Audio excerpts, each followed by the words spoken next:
sitting this one out. Yes, and for sure, dear friends, welcome aboard the good ship Fusebox, and this is indeed number 28 in our tribute to futility, and I am your loquacious host, Mark Rose, and he over there in the pinstripe sweatshirt is Milt Keynes, operator of all things technical and grand poobah of the tiny lights. I don't know. Is it me? Or has this week really felt like... Yeah, like one continuous Monday? Yeah. Well, I mean, this was one of those weeks where it just seemed that everything, had a new exciting feature to reveal, which would cause you to take that proverbial 5 steps back from the 2 you had taken forward,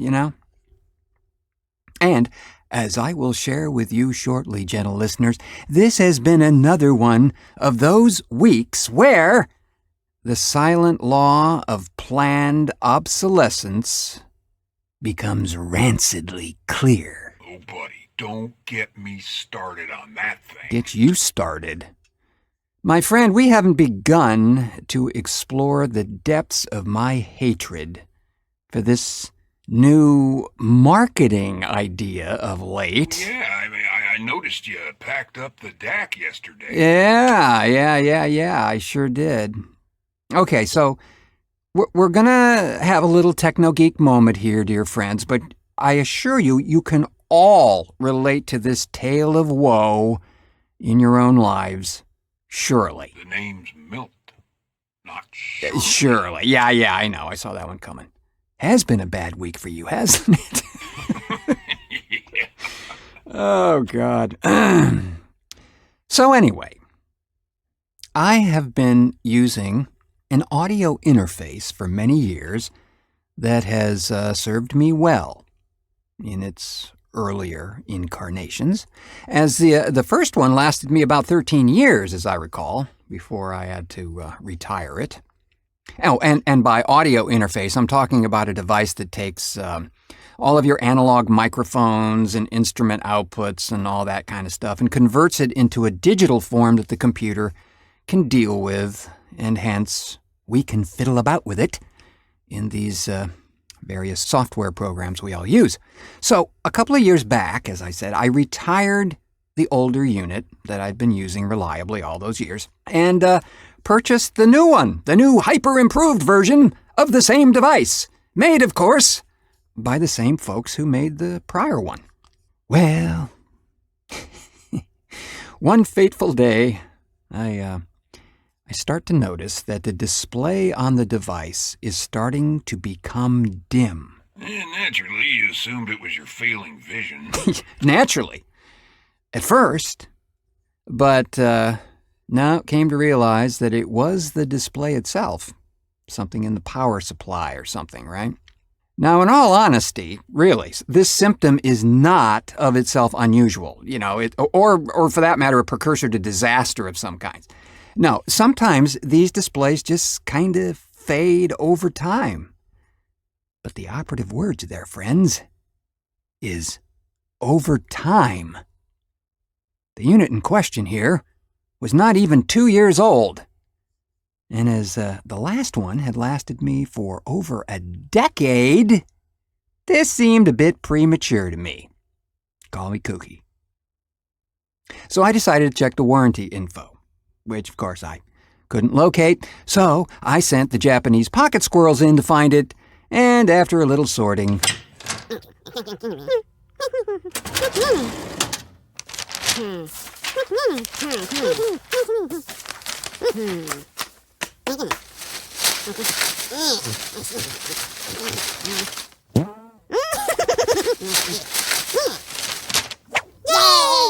They managed to locate it with their usual aplomb, and I discovered that the manufacturer's warranty on this device was only 1 year.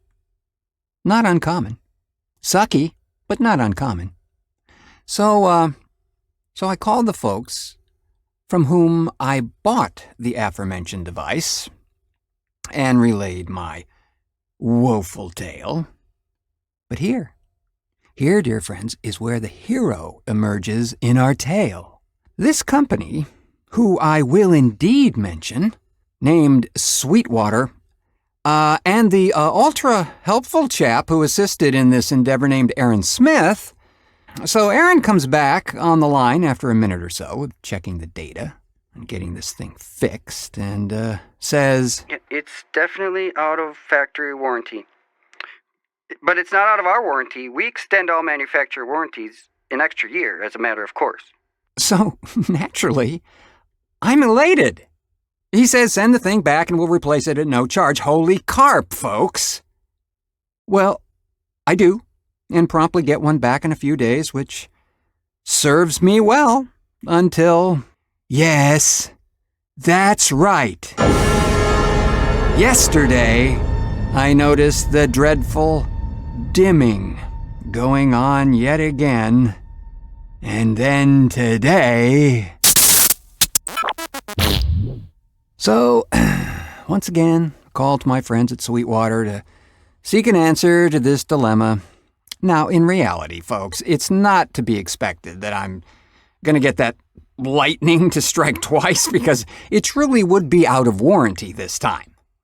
Although, it's only a year and a half from the last return, but still, let's face facts there.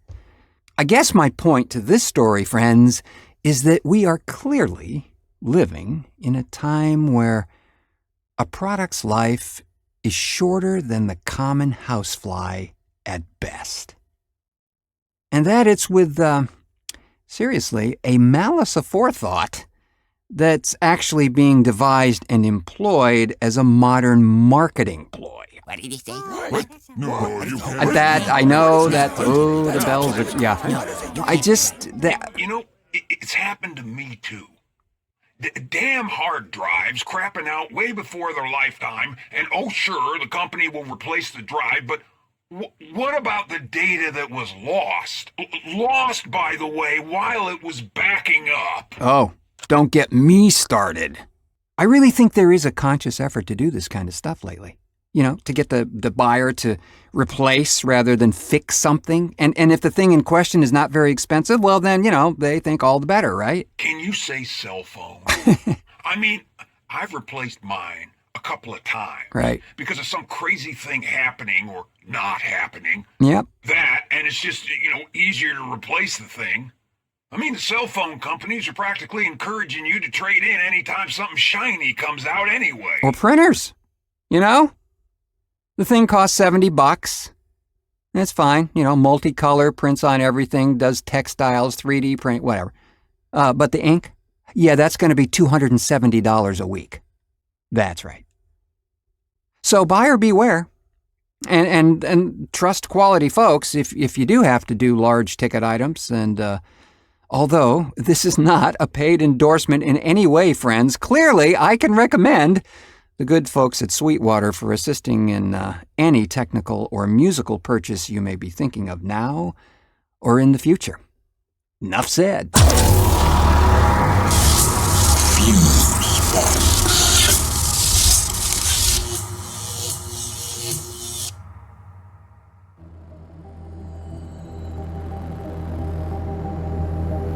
From Watery Grave Pictures. Hello, little starling. You know what you look like to me with your good bag and your cheap shoes. You look like a rube. You were born in a small fishing town, weren't you, little starling? You spent your summers on the beach, walking for miles, looking for squirts and indentations in the sand. Then you would dig.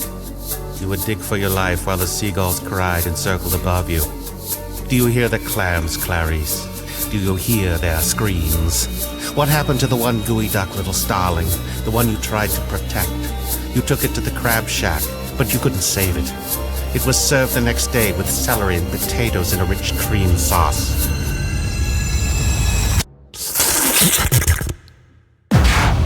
Silence of the Clams. So, would someone please help clarify for me what in the world is going on with that Starbucks red cup fiasco? You mean other than folks that are just bat crap crazy out there? Yeah, well, I mean, what the hell is going on?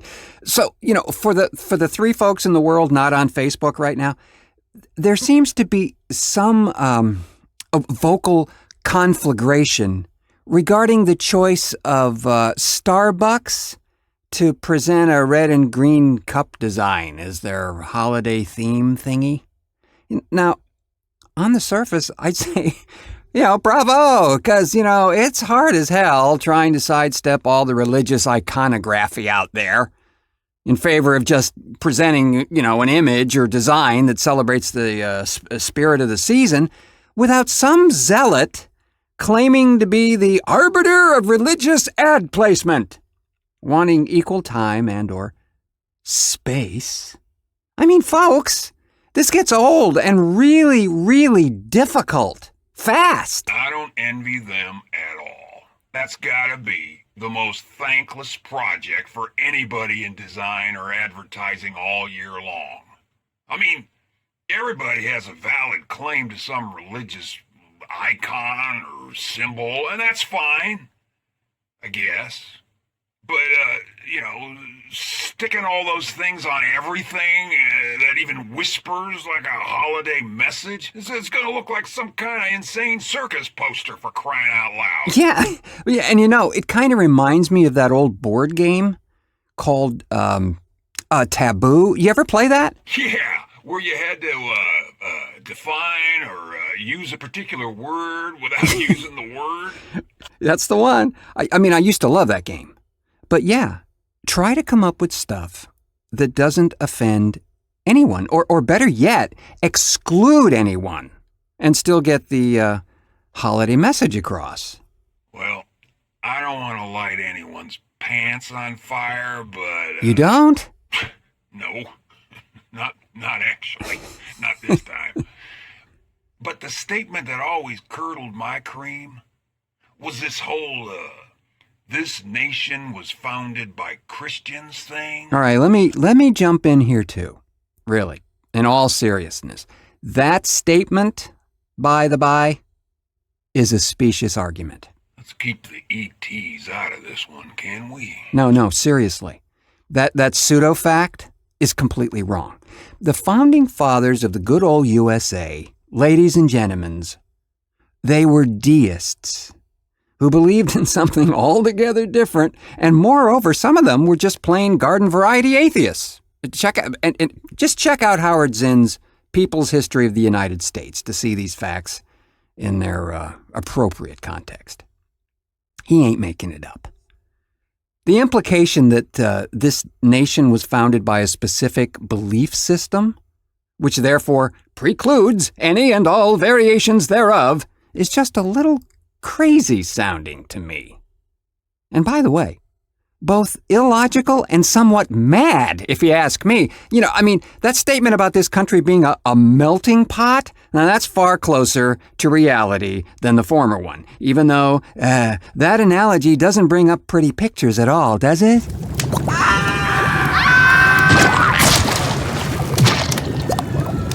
Yeah. But I think you get the idea. Because you're intelligent and rational folks, and obviously listening to this program, which sings your praises regarding your impeccable taste in programming. And now, a word from our sponsor.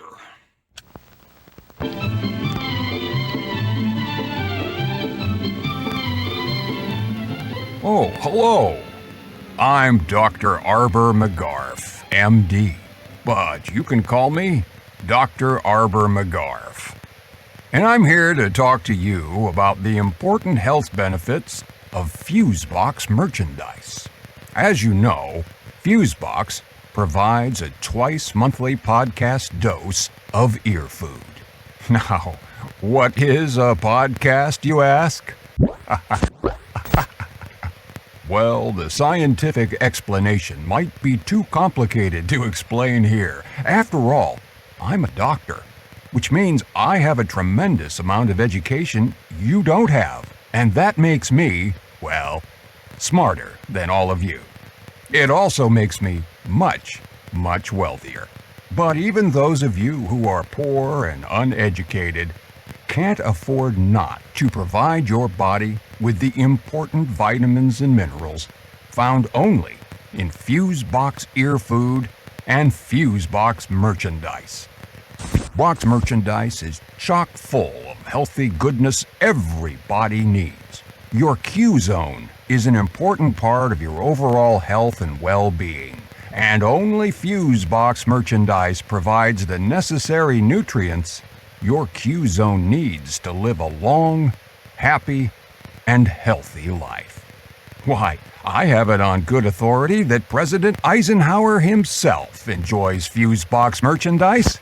And to get your daily dose of Fusebox merchandise, just visit thefuseboxshow.com and click the store link.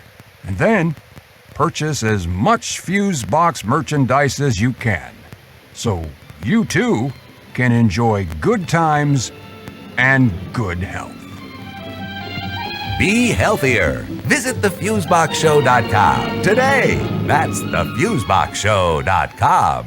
And we do indeed encourage you all to take a visit to the aforementioned store since, as we all know, it's that holiday season and all that stuff, and it's a perfect time to be gifty. Boy, how do you know how to start this? Oh, man. As you have heard on some previous shows, we're currently in search for an intern and here at the show. And you'd think that might be a fairly straightforward process to just locate said individual. You know, I thought the worst pain I'd ever felt was in that biker bar in Pacoima. But I stand corrected. Yeah, well, it's so far been a bit of an adventure. Yeah. And begs the question, what were they thinking? I'm not sure there was any deductive reasoning going on at all for some of them. Honestly. Well, I mean, to illustrate our situation, as I've said before on a program or two, we were capturing the interview process here with our candidates primarily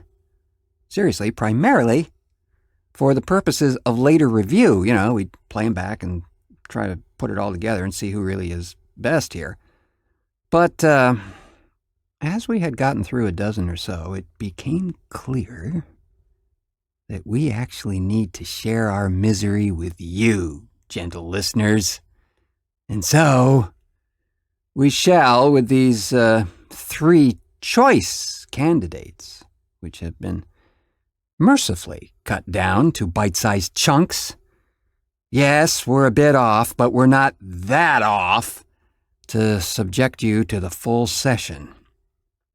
But again, I think you'll get the point as we begin the Search for the intern. Interesting. You know, I gotta say, I've never seen a resume written in crayon before. My mom said you'd find it endearing. Your mom. Next. So tell me, Brody, why do you want to work for Fusebox? 'Cause Taco Bell ain't iron. Next. Great. So, do you have any questions for us? Yes, I do. Is Fusebox a union shop? I mean, it is, right? Union? Union. Well... Because I won't work for you unless you're union. So, Fusebox better be made up of union people, united in union to unionize against... Next. Union? Jeez, man. I don't gotta show you no stinking badges. You know, well, whatever. We're still looking, dear friends, and this is for real. I know we like to blur the edges on this show from time to time, but no, we're really seeking someone to assist us here. So, the search will continue. I'm certain we'll be sharing all the gory details with you all as well. Oh, indeed we shall. Don't be that chick.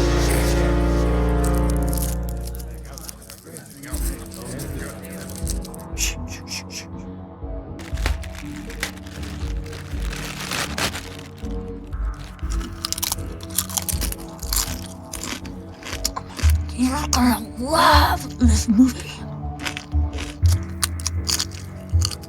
I've seen it 4 times.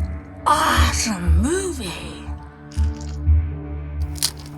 Oh, you're gonna love it. Oh, at the end, she's really an alien. Come on, seriously. Sorry. Thanks, lady. Sorry.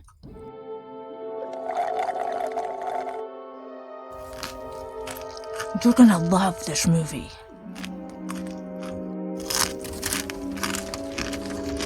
Oh, what's her name there? Oh, she's so hot. Seriously, I wish I looked like her. Do you wish I looked like her? She's so hot. You probably wish I looked like her, right? You can tell me, I won't be mad. What? Why the face? Why are you looking at me like that? Sorry. I just think she's really hot, that's all. Sheesh. You're gonna love this movie. Oh! This part is really freaky. What? Oh, wasn't that freaky? Did you see that? The guy was there, and then, whoa! He just vanishes, right? Because she's really an alien, right? She's here to, like, grab guys and, I don't know, kill them or something. Is that my phone ringing? Do you hear a phone? Huh? Okay, I thought I heard my phone. Oh my god! That was so cool! Did you see what she just did? Wasn't that cool? I've seen this movie like 4 times. So awesome! You're gonna love this movie! Oh, and she's an alien!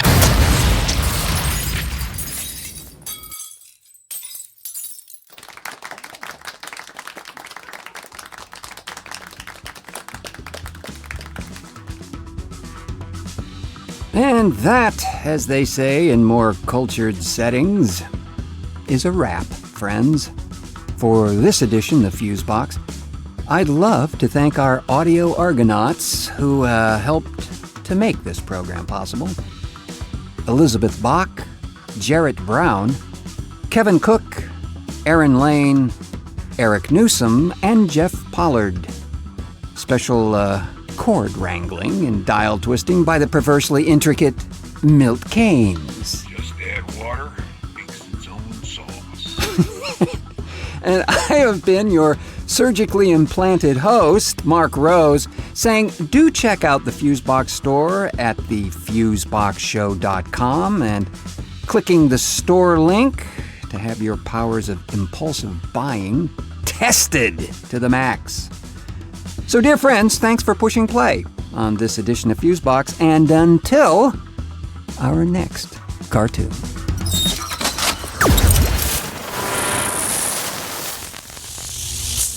Fuse.